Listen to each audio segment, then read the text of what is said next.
Well, hello, welcome to I Love Gay today. And we're in Los Angeles today, and we're here with Andres Palencia. How are you? Good. Thank you for having me. This is really cool. Absolutely. And actually, this is our second time to interview someone. You're the co-executive director with LATV. Yeah, But that's right. you guys have been very involved in the LGBT community for a few years, which is how we had met one of your other folks as well.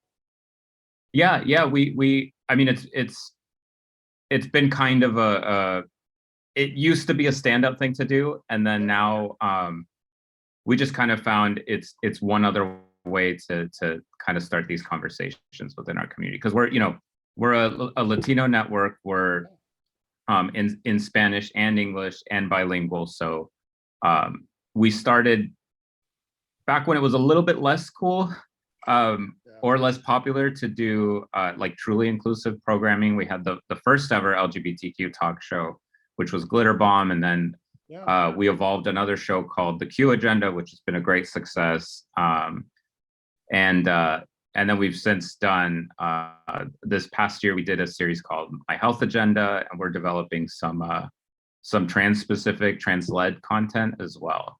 Yeah. But that's the thing, like you said, though, you started out with LATV, where it was probably, a Latino network, and it was probably much more differentiated as far as like, LGBT content was probably secondary. But like you said, I've noticed from your storylines and so forth, it seems like a lot of things get woven together now into a much more integrated story. Yeah, I think we've always had that idea of we try to approach things from like what is true in our lives, what is true when I say in our lives, it's the creators who work here, it's what we watch, what our friends watch. We just noticed that it's different than what you might expect from like Latino giants like Univision or Telemundo or even their digital equivalents. We're more that like it's been used 200%ers, so it's like 100% Latino culture and 100% kind of pop culture. So that's where in those overlaps and those places where your identity makes you feel at home, that's where we've decided, like when we hone in on those topics, if it is LGBT, sometimes it's female empowering. We have series that kind of touch on that, and that gets explored a lot, or just diversity in general. Yeah. Well, especially like with the Q agenda, I know you've had Enrique as part of that for quite a while, and probably since it started. And but that's much more. I enjoy it because it's much more. It's a talk show oriented, and it's almost like an LGBT version of a Latino version of The View.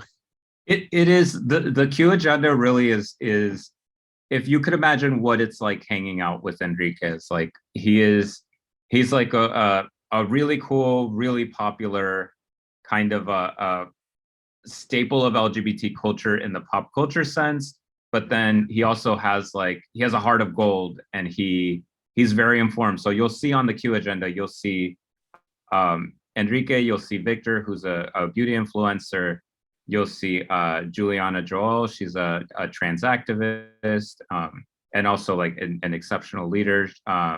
There's also Liliana Carrera, who's a hysterical comedian, who also is somehow way informed on every topic, if it's not from like politics and things that make the blood boil, make you want to talk, to just like pop culture and trend stuff. So you really feel like you're hanging out with this kind of like cool, warm, but like informed and very fun friend group.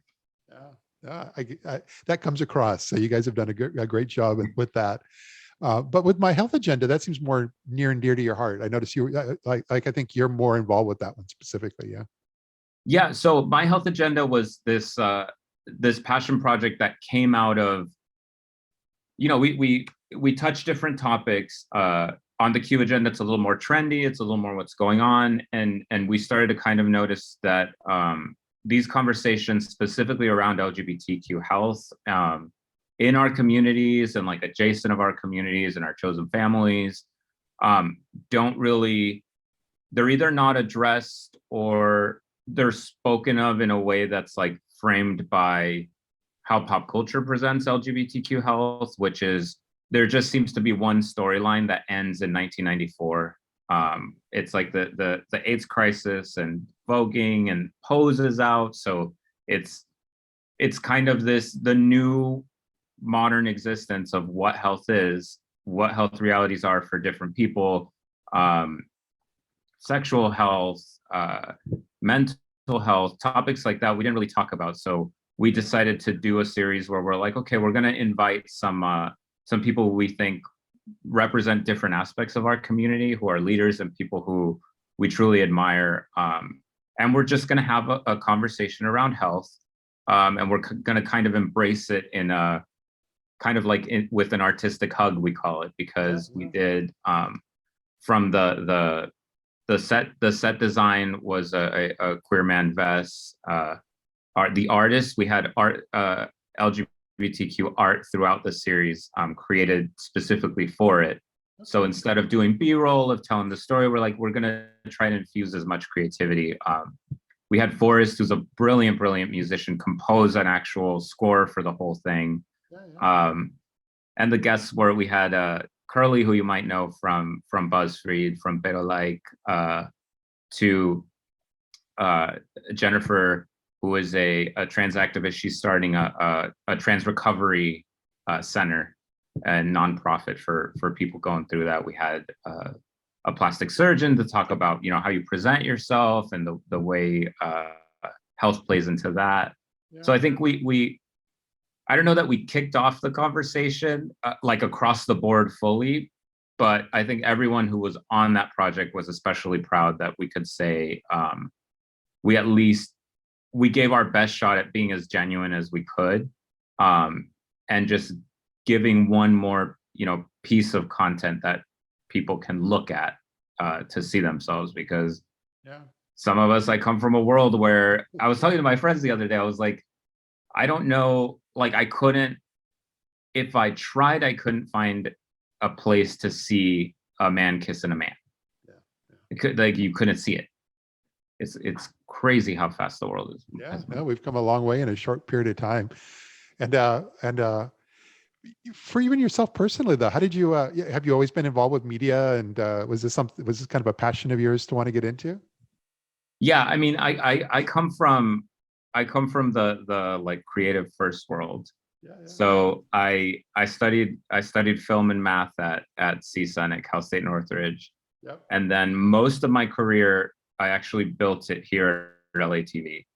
I started as an intern over 10 years ago, and just grew with every step. And it's one of those places where I think often, especially in entertainment, especially for people whose last names are similar to mine, we don't always get we don't always have the uncle who works at MGM who knows the person who knows the other person. And I've kind of found that throughout my career and throughout what I've seen is a lot of my peers who I went to school with who are Latino, who studied and are super capable, that barrier of entry is a lot of times the determining factor between if the ones who broke through are doing amazing, have lasting careers, and then a lot of them they just found something else to do. So, as we did a show called The Zoo, that was the first bigger show that I executive produced here at LATV.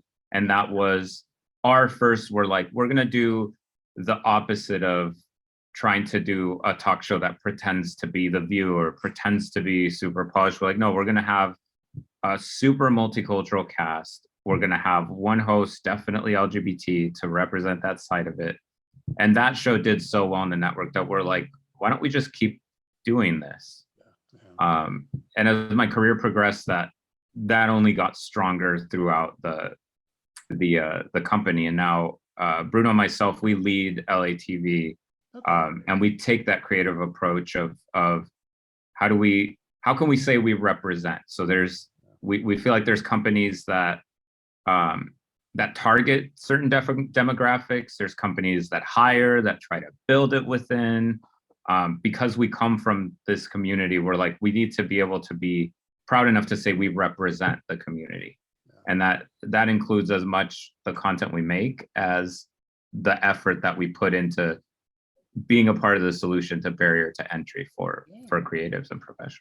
Well, having grown up in LA, actually down in the harbor area, it was almost all Latino when I was a kid. And but I'd say you probably couldn't have developed this business in a better place. So you guys are in very great company there.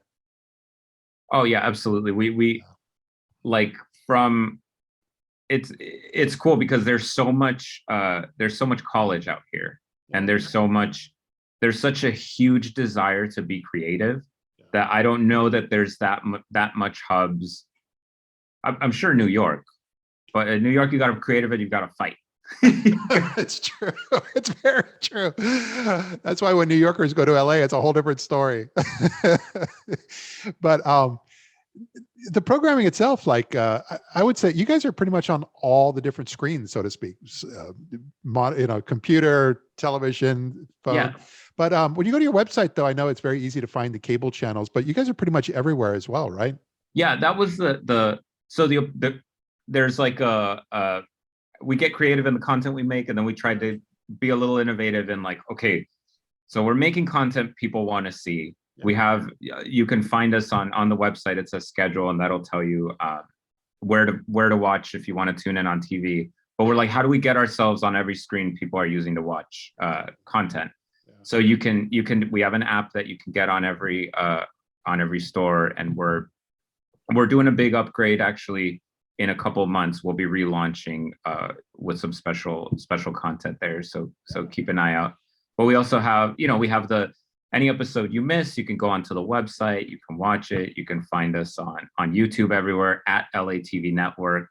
The different our LGBT categories under at LATV Proud on the different social handles, and we have our series Get It Girl for the females. We have a new series coming out for that's led by Afro-Latino voices, and it's a beauty show called Shades of Beauty. Yeah. We're actually going to tape it. We have nothing for it yet, so we're very excited to start taping it because we're going to be releasing in Black History Month along with our Black Dignidad, which is our Afro-Latino series. Our season 2 is coming out. Yeah. Nice. Well, I'm looking forward to not only following up more on this later in 2022, but also being there with you all for Pride coming up in June in LA. I know I'm going to be out there the whole time. So I look forward to seeing what we're all able to come up with here together. I'm very excited.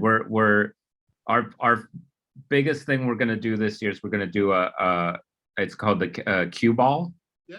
It's a Q Agenda is throwing a Vogue Ball out here on the West Coast. So it'll be a little different than your traditional East Coast Vogue Ball, but it'll be a variety show with a lot of great LGBTQ Latino talent.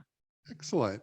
Well, look forward to connecting and seeing you. And thanks so much for taking a few moments of your time and sharing some of your story here with us. I appreciate it. Thank you. All Thank right. you so much. Take care now.